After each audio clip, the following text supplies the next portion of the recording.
গিন্নি, ঘরে কিছু আছে? দাও তো দেখি, অনেক খিদে পেয়েছে। হ্যাঁ, তুমি বসো, আমি কিছুটা মুড়ি আর ঘুগনি নিয়ে আসি। ঠিক আছে গিন্নি, তাই দাও।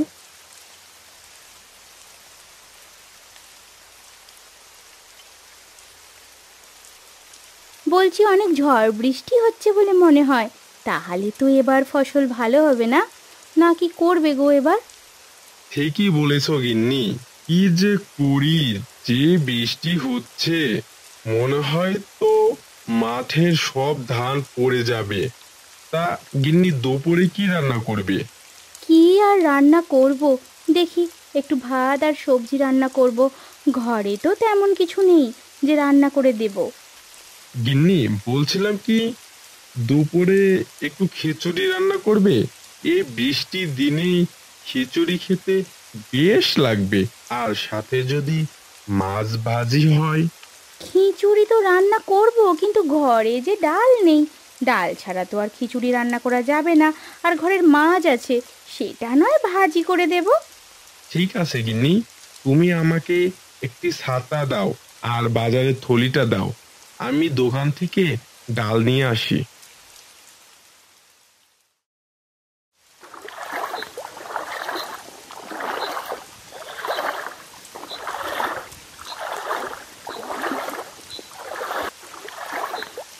আরে শরীফ দাদা যে, কি নেবে বলো?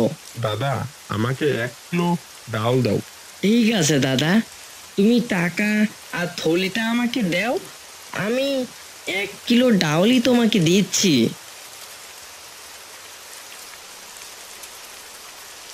এই যে শরীফ দাদা, এই যে তোমার 1 কিলো ডাল।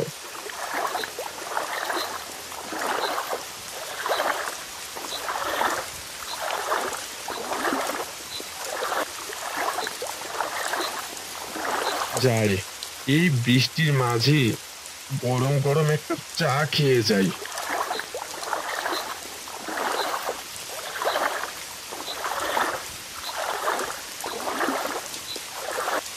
কি গো শরীর দাদা, এক কাপ চা দেবো?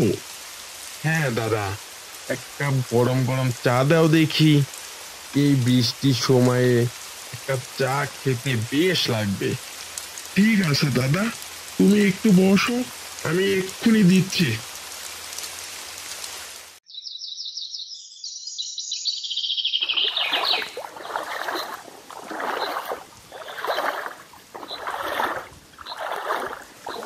গিন্নি, এই নাও ডাল, ভালো করে খিচুড়ি রান্না করো দেখি।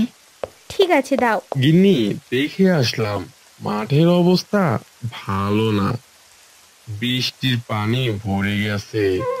এবার মনে হয় ধান নষ্ট হয়ে যাবে, যে পরিমাণে বৃষ্টির পানি হচ্ছে।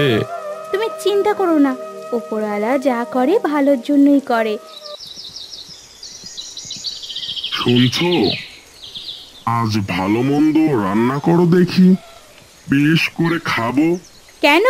প্রতিদিনই তো ভালো মন্দ রান্না করি, আজ আবার এমন কি দিন যে আলাদা করে খেতে হবে? তুমি দেখতে পারছো না গিন্নি, বাইরে কি বৃষ্টি হচ্ছে? মনে হয় এবার তো কৃষকদের সব ফসল নষ্ট হয়ে যাবে, আর কৃষকদের ফসল নষ্ট হওয়া মানেই তো আমার লাভ গিন্নি। তুমি তো সব সময় অন্যের জমির ওপরে নজর দাও, গ্রামের গরিব লোকেদের জমির অত্যাচার করে তুমি দখল করো, এইগুলো করা কিন্তু ভালো নয়। আহ গিন্নি, তুমি এত কথা বলো না তো, যাও ভালো মন্দ রান্না করো, সেসব তুমি কি বুঝবে, যাও যাও। ওই গো গিন্নি, খেতে দাও, এদিকে তো দুপুর গড়িয়ে বিকাল হতে লাগলো। দিচ্ছি, তুমি বসো। এই নাও খিচুড়ি, আর এই এই যে তোমার মাছ ভাজি। হ্যাঁ গো, আজকে কি আর ঝড় বন্ধ হবে না? সে কখন থেকে ঝড় হয়ে যাচ্ছে।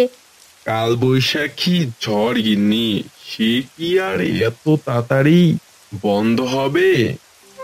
জানি না, কত মানুষেরই না ক্ষতি হবে। কি হলো বলো তো? ভেবেছিলাম গাছে গাছে কত আম ধরেছে, সেগুলো বাজারে বিক্রি করলে ঘরে কিছু মোহর আসবে। এইভাবে ঝড় হতে থাকলে তো সব আম নষ্ট হয়ে যাবে। দেখি গিন্নি, ঝড় বন্ধ হলে বাইরে যে কত ক্ষতি না হলো। শচীন, কি অবস্থা রে বাইরের? ঝড় বৃষ্টি তো ভালোই হলো। হ্যাঁ কর্তাবাবু, ঝড় যে পরিমাণে হয়েছে অনেক লোকের অনেক ক্ষতি হয়েছে। অনেকের ফসল বৃষ্টির পানির তলায় চলে গেছে। গ্রামে এবার চাষিদের খুবই খারাপ অবস্থা। সেইটাই তো আমি চাই, গ্রামের চাষিদের সব ফসল নষ্ট হয়ে যাবে, আর তারপর চাষিরা আমার কাছে আসবে টাকা নিতে, আর আমি ওদের টাকা দেওয়ার নাম করে জমি আমি দখল করে নেব। হা হা হা। জমিদার বাবু, একটা কথা ছিল, বলবো? বল শচীন, কি বলতে চাস? জমিদার বাবু, বলছিলাম যে আমার বেতনটা যদি একটু বাড়িয়ে দিতেন খুবই ভালো হতো। শচীন, তুই তো শুধু টাকাই চিনিস। ঠিক আছে, অন্যের আরেকটা জমি দখল করি, তারপরে না হয় তোর বেতন 5 মোহর বাড়িয়ে দেব।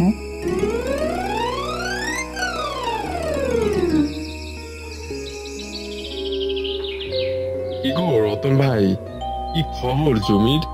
আমার তো সব ফসল নষ্ট হয়ে গেছে রতন ভাই।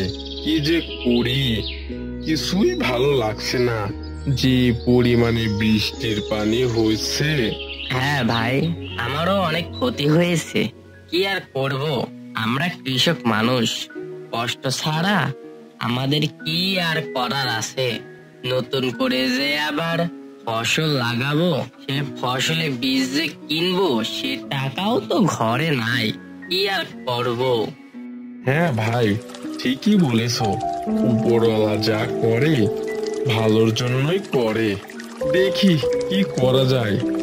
তা শরীফ ভাই, তোমাকে একটা কথা বলতে চাই, দেখি তুমি কি মত দাও। হ্যাঁ রতন ভাই, বলো বলো, কি বলবে বলো। বলছিলাম কি, জমিদার বাবুর কাছে থেকে কিছু মোহর ধার করে আনবো। সে মোহর দিয়ে নতুন করে বীজ কিনে জমিতে রোপণ করব।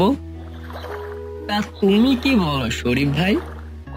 কি আর বলবো, তবে আমি কারো কাছ থেকে মোহর ধার করব না। আর ওই জমিদার বাবুর কাছে থেকে একদমই না। ওই জমিদার বাবু লোক তো ভালো না, শুধু অন্যের জমির উপরে লোক।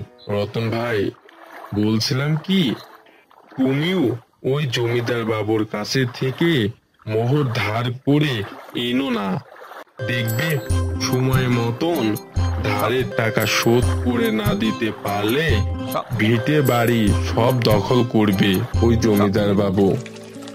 তুমি ঠিক কথাই বলেছো, কিন্তু আমরা তো কৃষক মানুষ, নতুন করে যে আবার বীজ কিনবো সে টাকা তো ঘরে নাই।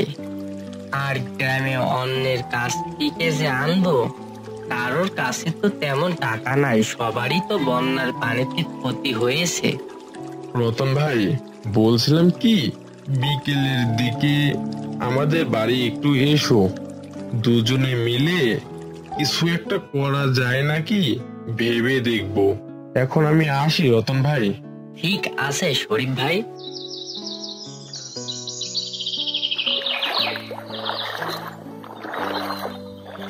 শরীফ ভাই, বাড়ি আসো। হ্যাঁ হ্যাঁ রতন ভাই।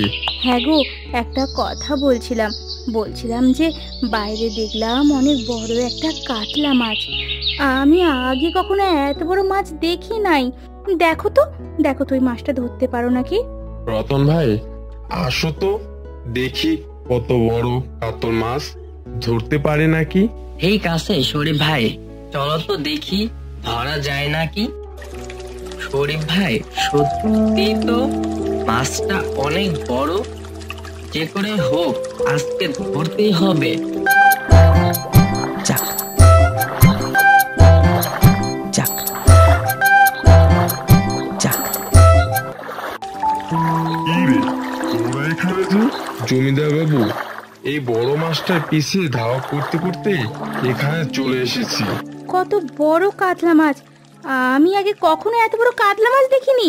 শরীফ ভাই, তুমি নৌকা ঠিক করে ধরো, আমি মাছের উপরে জাল ফেলছি। অনেক বড় এই কাতল মাছটি। যা, তোরা ওই বড় বাজারে মুড়ে নিয়ে বিক্রি করে আয়, ভালো দাম পাবি। না জমিদার বাবু, এই বড় মাছের উপরে শুধু আমাদের অধিকার নাই, যে দেখেছে তারই অধিকার আছে এই বড় মাছটির ওপরে।